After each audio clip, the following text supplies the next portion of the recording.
Hi everybody. Well, it is very cold this weekend, so I thought maybe I would give you something to watch while you're hibernating inside, scrolling through your social media feeds. So back in January, I said I was going to do a kitchen tour for you.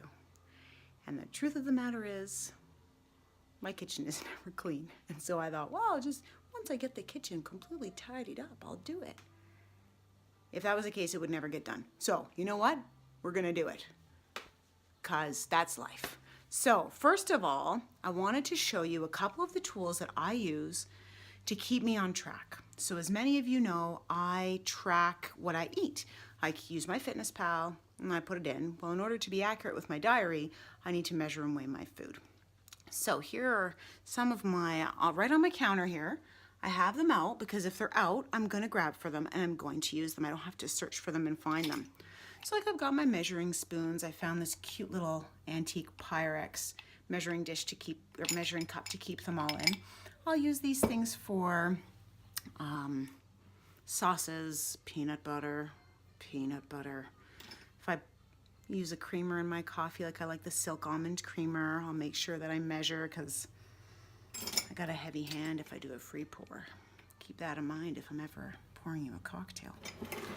What else? Oh, I have these. I love these. These are from Marshall's. And what I love about them is they've got a long handle. So they're more like a serving spoon than a measuring cup.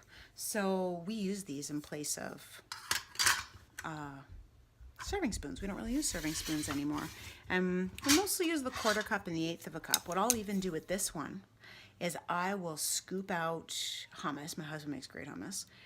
Level it off. And then I'll just have a pile of fresh veggies, a few tortilla chips, and I'll use this as my dipping bowl. And I know exactly how much I've had. And I don't make any more dirty dishes. So I use that. Now that's for the things that I measure volume, but some things I will measure by weight. And so we have 2 of these scales. And you might be like, 2? Why 2? Well, you know, I've got 4 kids and we do quite a bit of cooking in our house. And so if I'm serving from the kitchen, I'll have one in the kitchen, and then maybe we'll have one on the table if we're having fresh bread with dinner, or there's a salad or a side dish on the table, then we'll have one there as well. So we'll use that. Let's go to the fridge. Let's see what's in the fridge. Okay, I'm not gonna actually show you my fridge. I'll talk to you about my fridge. So let's see. You know, reading labels is an important habit to get into, and I'll show you an example of why. So every once in a while I like jam on my toast. I love raspberry jam. And so here's a raspberry jam that I got, and it's 50 calories for a tablespoon. That's kind of high. I mean, well, it's not terrible, but I felt like we could do better. So I went and I got this one. I don't know where it is. I don't like it very much, so I've hidden it somewhere in the back of my fridge. Anyways, it's 25 calories a tablespoon, but it's not very good. But then I found this at Costco. Raspberry jam, 1 tablespoon, 35 calories. Tastes as good as the one for 50 calories, better than the one for 25. This one is a winner, my friends. This one's a winner. We've got lots, and you think 15 calories, not a big deal, but 15 adds up throughout the day, right? And why not if it tastes just as good?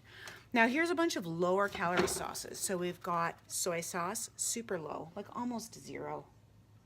0 calories for a teaspoon. Hot sauces, very low in calories. Frank's Red Hot, Sriracha. My husband is a hot sauce connoisseur. We have a ton of them, but those are the only 2 that I really go for. My thing is ketchup. Now, ketchup has as much sugar per teaspoon as ice cream or more.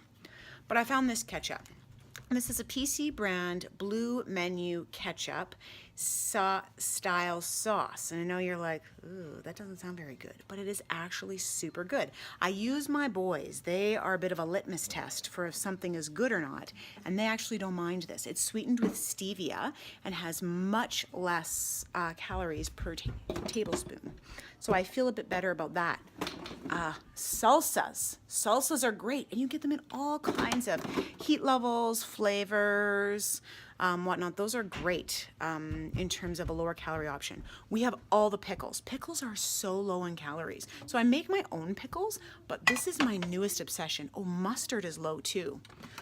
This is my newest obsession. I had this when I was in Germany, and I just found it here in Canada.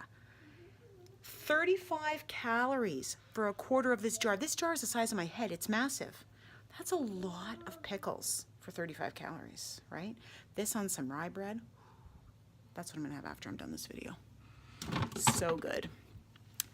Milks. So I really like this. I've had the cashew before too, which is 25 calories a cup. This one is 30 calories a cup. I get the unsweetened vanilla, really nice in lattes. What else? Lots of fresh fruits and veggies.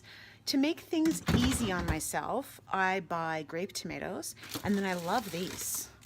These are shredded carrots. And I know I could shred my own carrots, but I don't have a lot of time for that, you know? It's just one way to make things easier. I have lots of frozen veggies in my freezer as well, because you know what? Frozen is great. They are picked and frozen at the peak of freshness, and not just because the Green Giant says so. They're a great option and make things really, really quick when you gotta throw together a meal. Okay, let's go over the pantry. Pantry, we've got a lot of raw ingredients. We do like to cook and bake when we have time. Got oats in here. That's one of our go-to breakfasts. Well, I don't do steel cut oats because they take a lot longer, and I figure that quick oats is still better than something like, say, I don't know, Lucky Charms. I mean, that's an extreme example, but you know what I'm saying, right? I put some oats, tons of fruit on top. Fantastic way to start the day. Oh, let's look now at some gadgets I have. Let's see. Ooh, I have spiralizers. I love spiralizers. I have this one. It's a big guy. He's a bit heavy duty. And then I also have this little one. I got this little one. It's like a giant pencil sharpener. So it really doesn't work well for things that are round, like beets, but works really well for carrots. And this one is a little bit more heavy duty. Now, I don't have a lot of spiralizers because I make noodles and stuff out of vegetables. Like, I like pasta. Like, hey, power to you if you are one of those zucchini noodles instead of pasta people, but I like my pasta. Now, I use these for beets and, oh, sometimes potatoes, and then I put them out on parchment. Oh, wait, yes, parchment. That's an important thing to talk about. But anyway, spiralizers. This one was Superstore. This one was Pampered Chef. I do not sell Pampered Chef, but I have a few of their things, and I really do like them. Parchment paper. I use this stuff all the time, and I find the cheapest place to get it is Costco. You get 2 of these in a pack.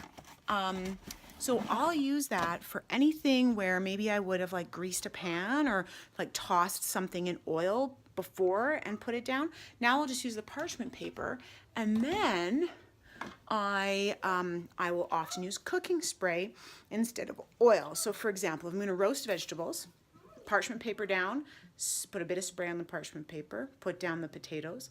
They're not tossed in oil, they're just naked.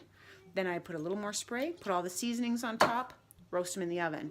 Saves quite a bit of fat and calories overall, and they crisp up really nicely. Now, some people will say they don't really like the idea of the cooking spray because it's maybe not super healthy, but you know, oil really isn't. We really don't need oil. There's fat in all of our food. But if you don't want it because of the propellants, which I totally respect, then you can get something like this, which is a little spritzer. So this, you put in some oil. I was using avocado oil in here. Then you pump some air into it, and then it will spray.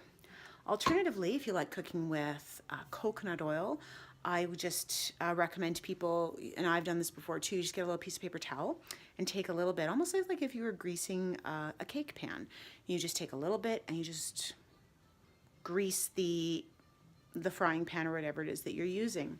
And then for sauteing, I will use veggie broth. I get it in a Tetra Pak, and I just keep it in the fridge, and that's what I will saute in. That takes a lot of excess calories and fat out of the foods that you're preparing, and they taste just as good. Just gonna look over my shoulder here.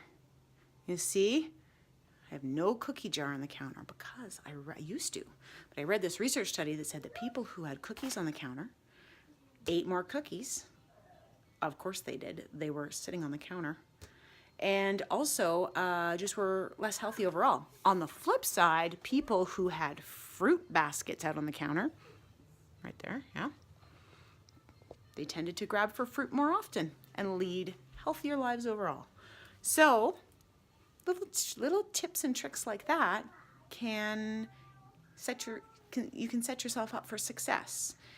So put away the stuff that you don't want to be having all the time, and put out the things that you do want to be eating more of. Make them readily accessible. Put those at the front of the fridge. Oh, here's a couple of snacks that I do like if I'm feeling like in a junky food mood. Zevia. Now I really only like this flavor. This is the ginger root beer. It's sweetened with stevia, so it's got 0 calories, but it's nice and sweet. And this on ice is pretty nice. And then these are one of my, like if I'm feeling really snacky, like we're gonna watch a movie, I like Spokes. They come in a variety of flavors. Barbecue and dill pickle are my 2 favorites. And you can eat a really good sized portion of these for about 100 calories. So these are available at Sobeys and Safeway, Planet Organic, places like that. And they often have a little coupon on them. So I always root through for the ones with coupons. That's if I'm feeling like I need a snack. My favorite snacks after dinner are fresh fruit with whipped cream. If you take, where's my whipped cream? Oh, it fell on the floor earlier. So, Cocoa Whip. If you take bananas and you put some of this on top, because it's got the coconut flavor in it, it tastes like coconut cream pie. You're welcome. I'll also have veggies, edamame beans. Those are the kinds of things that we like to keep in our fridge, keep in our cupboards. And again, Dr. Friedhoff says if you only have an hour a day to spend on your health, or even an hour a week to spend on your health, you should be spending it in the kitchen, not at the gym. That's where you're going to get the most bang for your buck when it comes to improving your health. That doesn't mean don't work out or don't exercise. That's important too. But research tells us that the biggest changes come from the kitchen. Let me know if you have any questions, comments, any tips or tricks that you have in your kitchen to make healthy eating better. Let me know.